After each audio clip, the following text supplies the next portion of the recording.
Hai guys, ketemu lagi sama aku Andin di Cerita Venus. Di video kali ini aku bakal ceritain tentang salah satu tempat yang berada di dekat kota Bandung.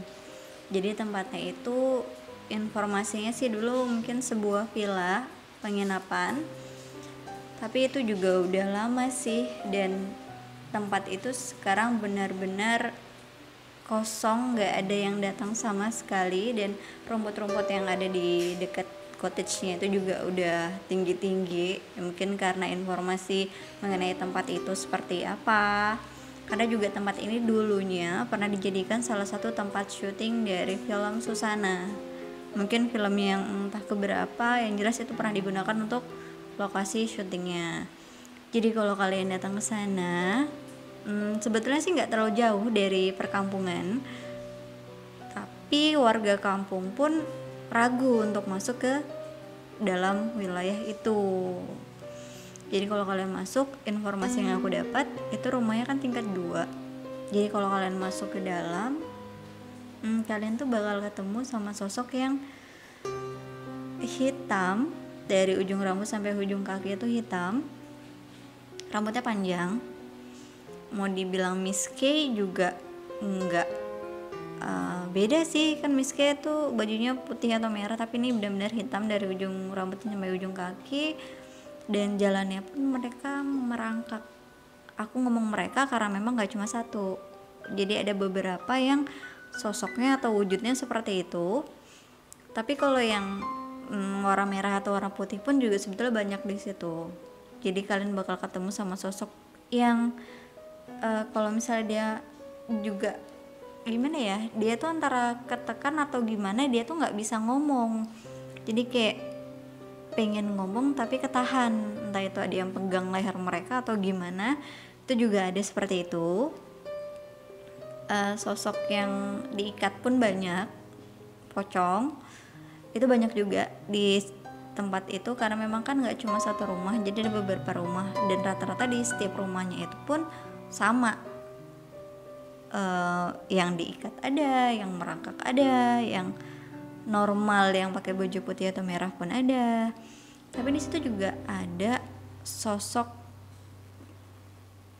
orang tua, sesepuh mungkin ya bahasanya.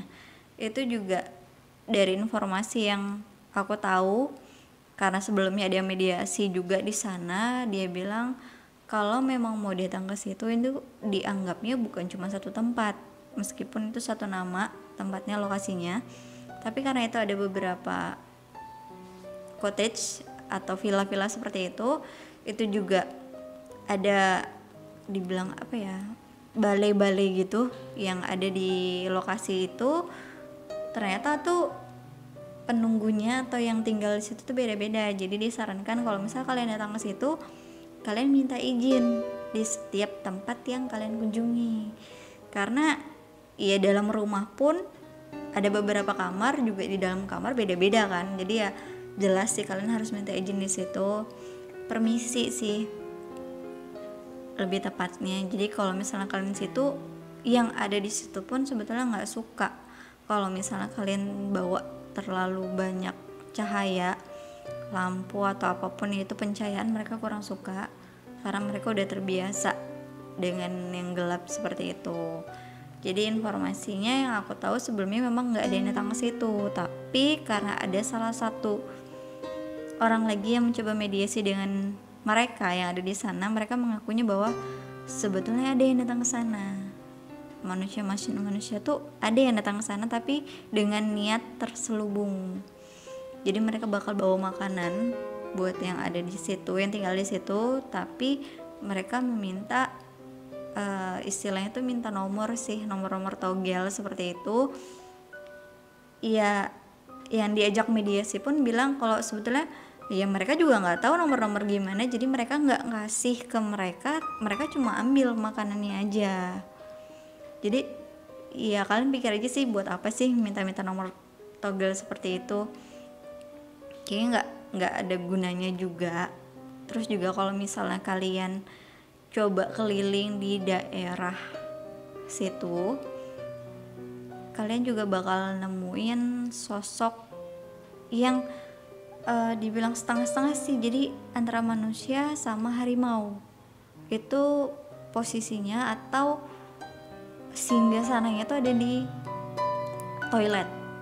Jadi di salah satu cottage di situ, di bagian toiletnya di belakang itu ada yang menunggu, sosoknya ya setengah manusia setengah harimau.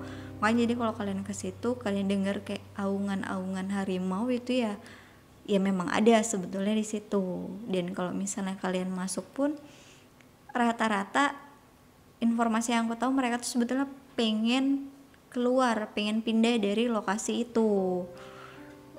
Alasannya kenapa juga kita kurang tahu, karena memang mereka itu seperti ada yang jagain. Seperti ada kisah yang aku bawain kemarin juga, kalau misalnya di satu tempat tuh ada satu orang yang menguasai lah istilahnya ya, menguasai agar yang ada di sekitaran dia itu nggak pergi, jadi benar-benar di situ aja. Nah, yang ada di situ sebetulnya mereka tuh pengen keluar dari tempat itu. Jadi informasi mengenai siapa sih yang pegang area itu, kenapa sih mereka nggak dibolehin keluar, itu masih belum terpecahkan sampai sekarang. Jadi memang masih ada aja orang yang mencoba datang ke sana untuk mencari informasi, melakukan mediasi dengan mereka. Kalau misalnya kalian datang ke sana pun, kalian juga bakal nemuin sosok yang lebih tua, nenek-nenek. Dia ada di situ dari zaman, bisa dikatakan dari zaman Belanda dia sudah ada di situ.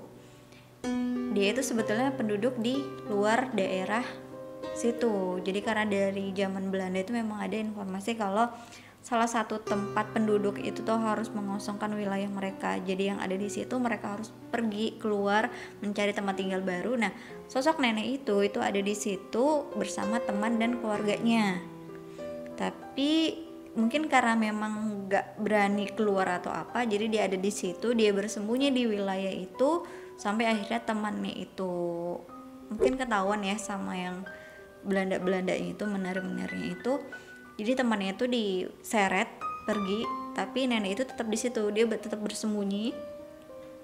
Jadi sampai sekarang pun dia nggak tahu nih apa yang terjadi sama temannya dia. Jadi tetap di situ, bersembunyi di situ, mau gerak pun dia susah, takut karena sering banget dengar langkah kaki sepatu-sepatu yang ya benar-benar Belanda lah ya, sepatu-sepatu mereka. Nah, dari situ mungkin karena dia bingung mau mencari makan susah, jadi akhirnya nenek itu mati kelaparan di lokasi tersebut.